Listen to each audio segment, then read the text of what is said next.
सबको जय यीशु की। प्रभु यीशु क्रिस्त में प्यारे भाइयों बहनों, नवजीवन का संदेश इस शीर्षक के अंतर्गत प्रतिदिन का ईश्वर का जीवंत वचनों को सुनने के लिए, समझने के लिए, उन वचनों को ग्रहण करते हुए उन वचनों के अनुसार जीवन बिताते हुए प्रभु की सच्ची गवाही बनने के लिए, साक्षी बनने के लिए मैं आप सभी लोगों का हार्दिक स्वागत करता हूं। आज सितंबर की 28 तारीख है, शनिवार का दिन है और आज के दिन में मुख्य संदेश के रूप में प्रभु हम सबों को बताता है, मानव पुत्र मनुष्यों के हवाले कर दिया जाएगा। मानव पुत्र मनुष्यों के हवाले कर दिया जाएगा। प्रभु के तमाम प्रकार के अच्छे भले नेक कार्यों के बावजूद प्रभु के विरोधी प्रभु को पकड़ते हैं और अनेक प्रकार की पीड़ाएं प्रदान करते हैं और सूली पर चढ़ाते हुए मार डालते हैं। इस प्रकार की बात प्रभु अपने शिष्यों को बताते हैं और इस प्रकार से प्रभु अपने शिष्यों को सतर्क और सावधान रहने के लिए और इन बातों से घबराने के लिए नहीं, बल्कि और हिम्मत के साथ, साहस के साथ प्रभु के साथ जुड़े रहते हुए प्रभु का कार्य को करने के लिए, आगे बढ़ाने के लिए प्रभु उन्हें निमंत्रण देते हैं। क्योंकि आज के पहले पाठ में और दूसरे पाठ में हम सुनते हैं कि ईश्वर मनुष्यों के सारे कार्यकलापों का, आचरण का लेखा जोखा लेने वाला है। इसलिए जो भी अच्छा काम करेंगे उसका पुरस्कार हमें मिलेगा, बुरा काम करेंगे उसका भी हमें सजा हमें मिलेगी। इसलिए हमें इस बात से परेशान होने की, चिंतित होने की, घबराने की जरूरत नहीं है कि हमारे साथ क्या होने वाला है, और हम बुलंद इरादों से प्रभु की ओर अपना दृष्टि लगाकर प्रभु के वचन के अनुसार सच्चाई का, प्रेम का, न्याय का, क्षमा का, शांति का जीवन बिताते हुए प्रभु की गवाही बने, प्रभु के साक्षी बने।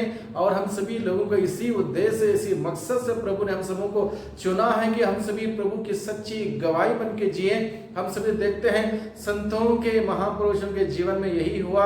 अच्छा जीवन उन्होंने बिताया, उसके बावजूद उनको अनेक प्रकार के सताव का सामना करना पड़ा और कहीं लोगों को अपनी जान कुर्बान करनी पड़ी, लेकिन ईश्वर के दृष्टि से वो हारे नहीं, बल्कि आज भी संतों के रूप में उभरे हैं और आज भी लोगों के दिलों में, मनों में जीवित हैं, लोगों को प्रेरणा दे रहे हैं। इसलिए प्रभु का संदेश की गहराई तक हम जाएं, समझें, वो संदेश से हम बल प्राप्त करें, हिम्मत प्राप्त करें और एक बुलंद सुंदर क्रिस्तीय जीवन बिताते हुए प्रभु के नाम की महिमा करें। तो मैं आप सभी लोगों को स्वागत करता हूं। आज के वचनों को सुनते हुए उस पर मनन चिंतन करने के लिए छोटा सा प्रसंग है।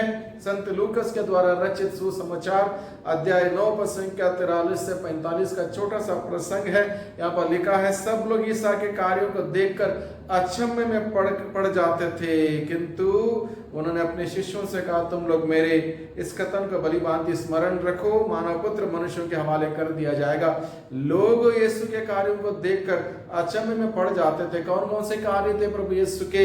चमत्कारी कार्य थे, अद्भुत कार्य थे। मुर्दों को जिलाना, लंगड़ों को चलाना, कोढ़ियों को शुद्ध करना, अवधूतों को निकालना, इस प्रकार के बड़े बड़े अद्भुत से कार्य प्रभु ने जब किए, लोगों को इन सभी कार्यों को देखकर अच्छा लगा, आनंद आया और ईश्वर की उन्होंने स्तुति की, तारीफ की और इस प्रकार से लोगों के जीवन में प्रभु को लेकर बहुत एक अच्छी बात उनके जीवन में, दिल में हमेशा बह रही थी और लोग आनंद मना रहे थे। लेकिन प्रभु के विरोधी जैसे याजक हैं, शासक हैं और नेता, इन सबों के लिए बहुत बड़ा खतरा महसूस हो रहा था। प्रभु यीशु मसीह इस प्रकार से बड़े बड़े अद्भुत से कार्य कर रहे हैं तो लोग प्रभु के पीछे हो रहे हैं, हम लोगों का क्या होगा? इसलिए उन सभी लोगों का खतरा महसूस हो रहा था। जब प्रभु यीशु ने कहा, मानव पुत्र मनुष्यों के हवाले कर दिए जाएंगे, तो शिष्य समझ नहीं पाए। शिष्यों को ये बात समझ में इसलिए नहीं आई, शिष्यों ने सोचा कि प्रभु ने इतने अच्छे कार्य किए,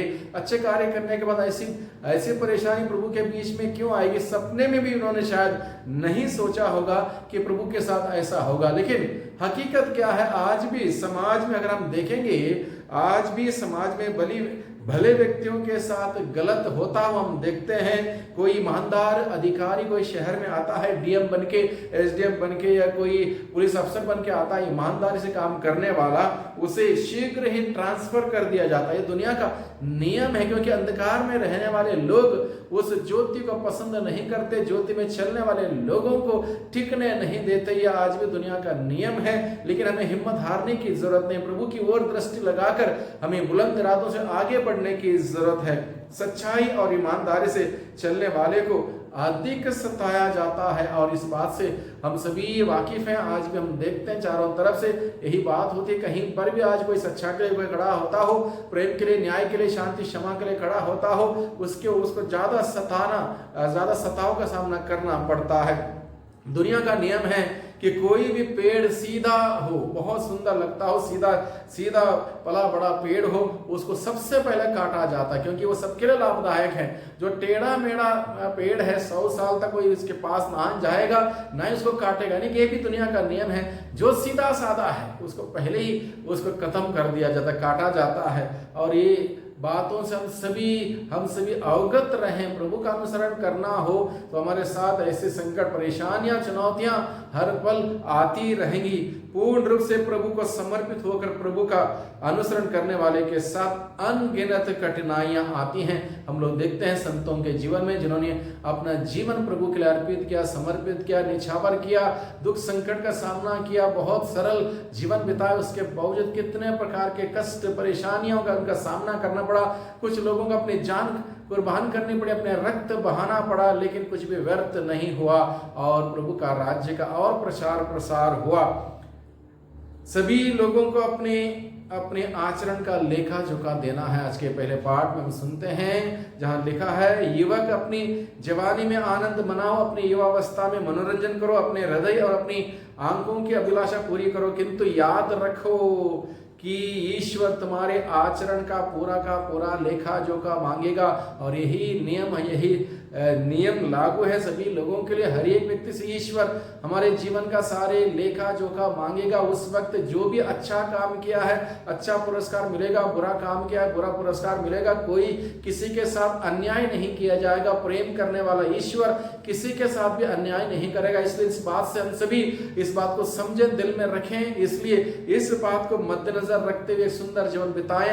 हर एक कार्य हमारे तरफ से होने वाला कार्य अच्छा कार्य हो, दूसरों के साथ हम अच्छा व्यवहार करें, अच्छे विचारधारा रखें, किसी को किसी प्रकार से परेशान ना करें, दुख ना दें। भले स्वयं हमको दुख उठाना पड़े, कोई बात नहीं, सहर्ष स्वीकार करें। प्रभु हमारे उस दुखों के लिए, हमारे समर्पण के लिए, हमारे तपस्या के लिए, हमारे त्याग के लिए प्रभु हमें पुरस्कार देगा, स्वर्गीय सुख मिलेगा। संतों ने इसी प्रकार से स्वर्गीय सुख प्राप्त किया और एक सुंदर संतों की उपाधि प्राप्त की। इसलिए हम भी उन्हीं रास्तों से आगे बढ़े, संतों की मध्यस्थ मांगे, प्रभु की कृपा अनुग्रह मांगे।